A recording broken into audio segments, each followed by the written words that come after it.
now gives me great pleasure to invite onto the stage Ali Shehab, Chief Executive Officer of Kuwait Oil Tanker Company.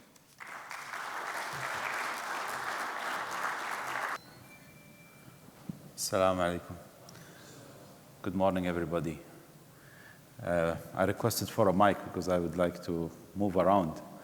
I'm very much touched by the opening speeches and the remarks that have been made. And this morning, very early, 6 o'clock, I was preparing this presentation. And I chose the word rising challenge. Then I just found also this fantastic picture where the sun is rising. And obviously, there are many things that you could translate from that picture. Take your thought as much as you want with the horizon, with the wind or whatever, but we can somehow rest somewhere and then have a bit of reflection and plan the day ahead, yeah? So for the ones who's been following the presentations I've been making, so this word I've used some time ago, peace and tranquility, is really that's where we need, with all this turbulence, you get anxieties and you get a lot of, let's say, diversion in your thoughts and your plans. And then basically what you need to do is just really think again. And this little Abdul is my grandson in the picture. And that's he's been growing up with this presentation. So, I used this back when I was looking in my previous presentations I did in this tanker conference. So this will be the third picture where he's on his swimming shorts. And this last summer, he was having a dip in the house, yeah? And I'm expecting Salman to come, inshallah, by beginning of next month. So then there will be another picture here, yeah? But we need to relax while all this is happening, and then really, what is the aim of really bringing this young generation here is like what's happening here in Dubai. You've got this, or sorry, in Abu Dhabi or United Arab Emirates in general, where really bringing all the shipping and maritime hubs together under one roof. And especially with the Abu Dhabi Maritime Academy, that's really developing so much that in the future we could see there is people from the region will come and perhaps build up our manpower here. And that's a very important element because this will be the driving force for the future, because you're setting up the infrastructure and then you need people to get this up and running. And you need to start from somewhere. And, you know, like what somebody said yesterday is you go into, let's say, international academies in different parts of the world, and then whatever technology that you've been taught for is actually, that's for that region, for that country, for that. It fits more in the purpose of that area. Although the world is very small now with the globalization and urbanization and digitalization, things are really, again, coming together. So I'm contradicting myself at the moment. However, but reality is then, what are you doing for your country and what you are doing for your region? This morning, I met somebody, and we were talking, and he says, oh, tankers doing very well now. I said, I don't know. By the afternoon, maybe situation will change. In other words, he's talking about the higher rates that are shooting up for a VLCC above $300,000 per day, but with the uncertainties that are happening, things will change so dramatically, and then really you don't know where you are, yeah?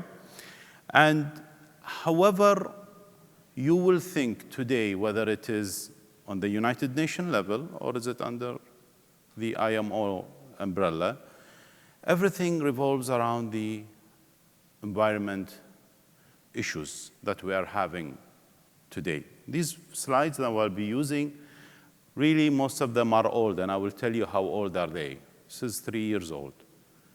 And it is a subject which is growing day by day, and it is the driver of what's going to happen to us. And you know very well, I'm not just saying anything new, but the world is getting warmer.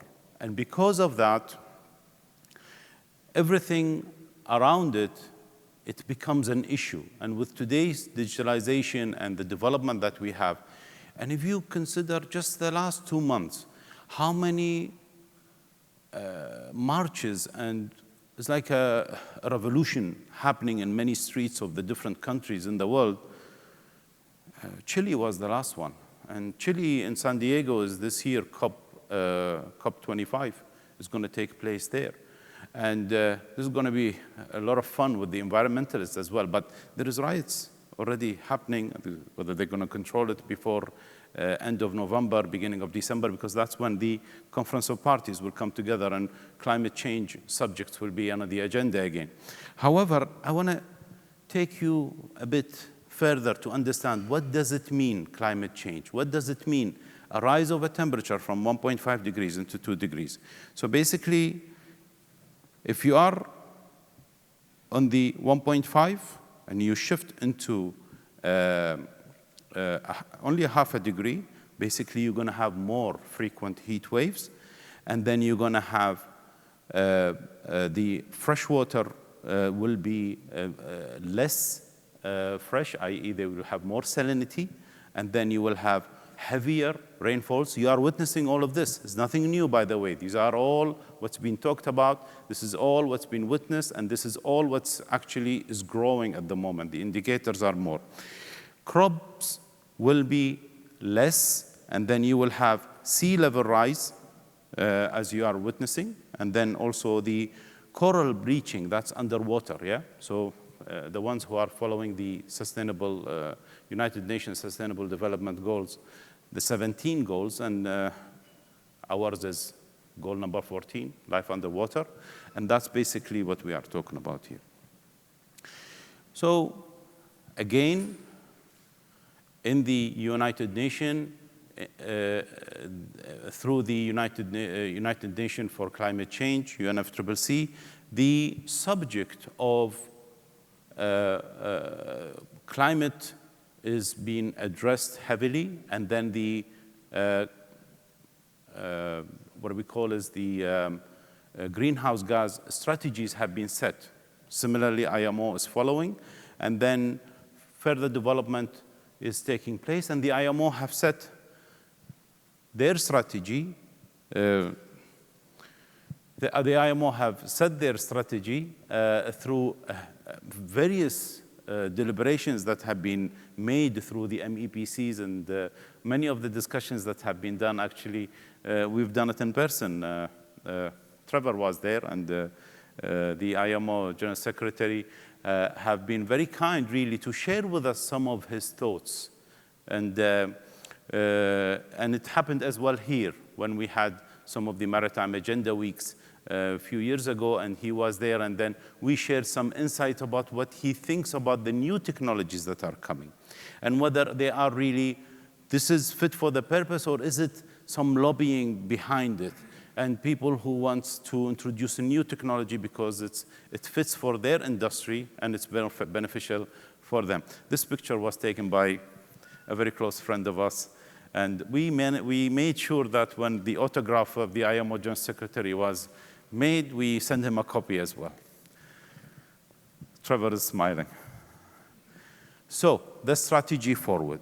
Basically, back in 2008, we did the, as you know very well, the CO2 emissions was equivalent to 900 million tons of molecular weight, and that we have set the strategy, and the way we are going is by 2030 we must be 40% less, and then by 2050 we must be 50% less, and then in 2100 we want to be zero emission. So therefore, if I have a VLCC with a shaft horsepower of 30,000, so, and let's say it's built now in 2020.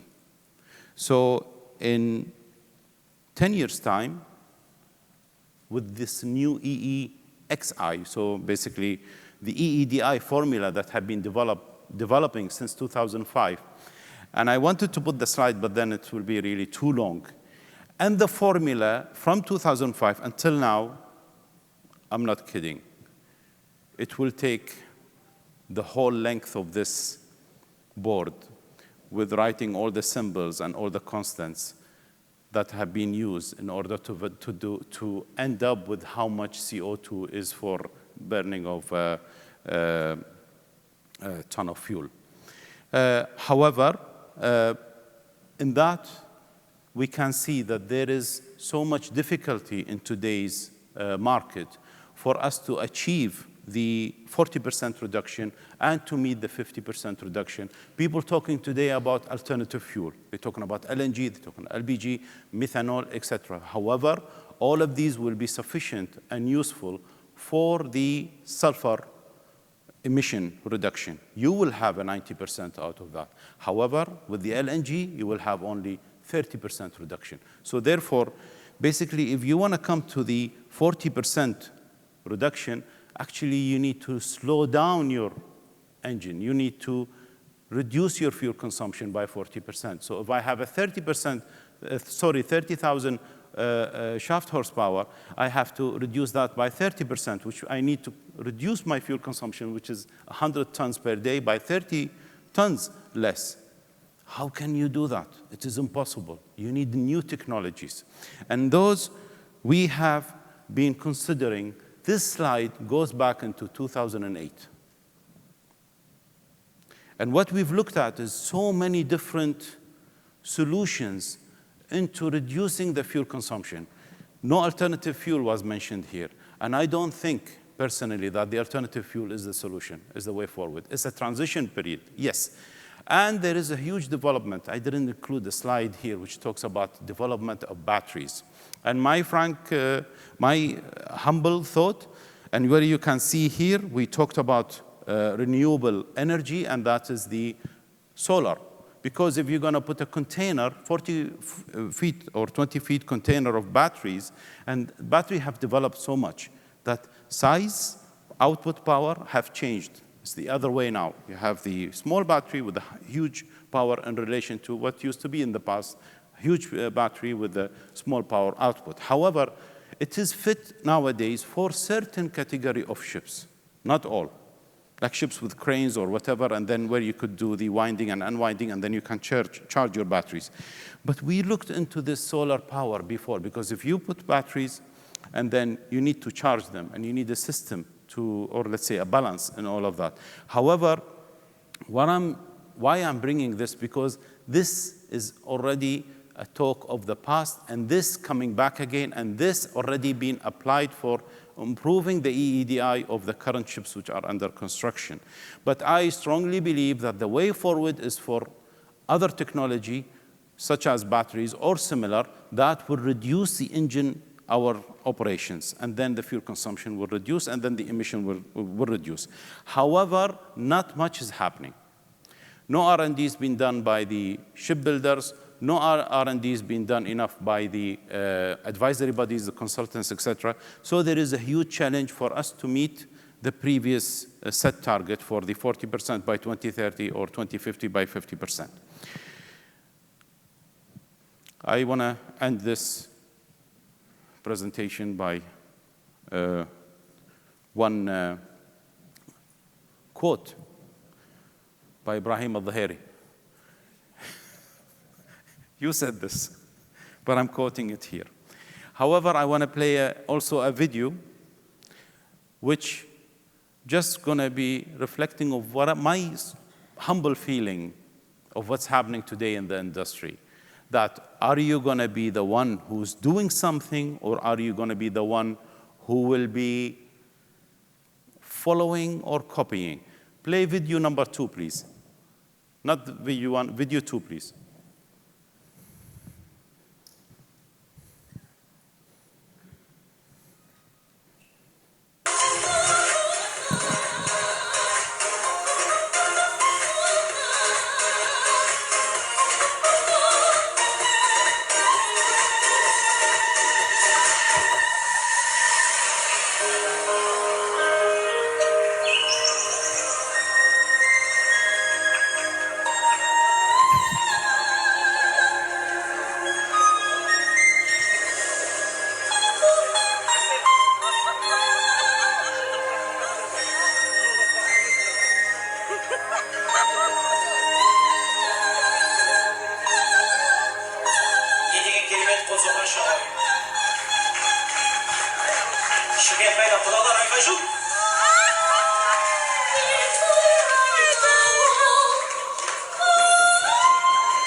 You can take this whichever way you want.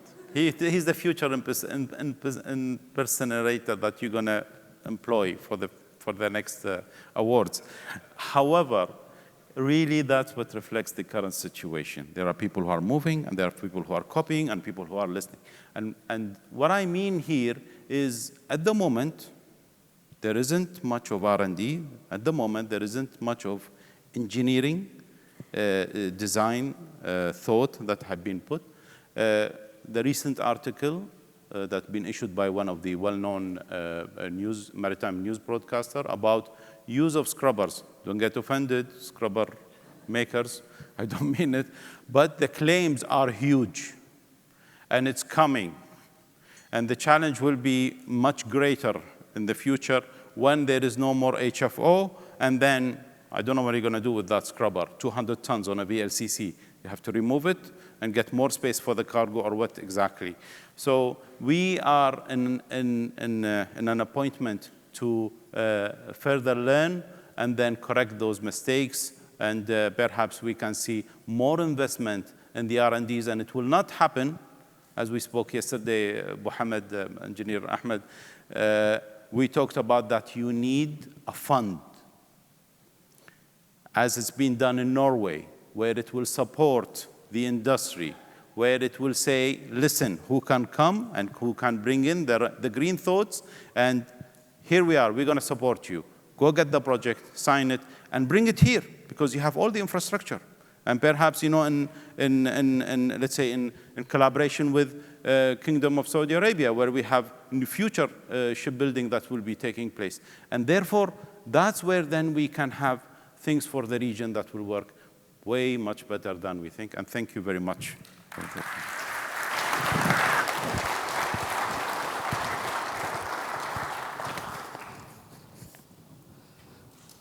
Thank you, Ali Shehab. Plenty to think about there, and some pleas for some original thinking.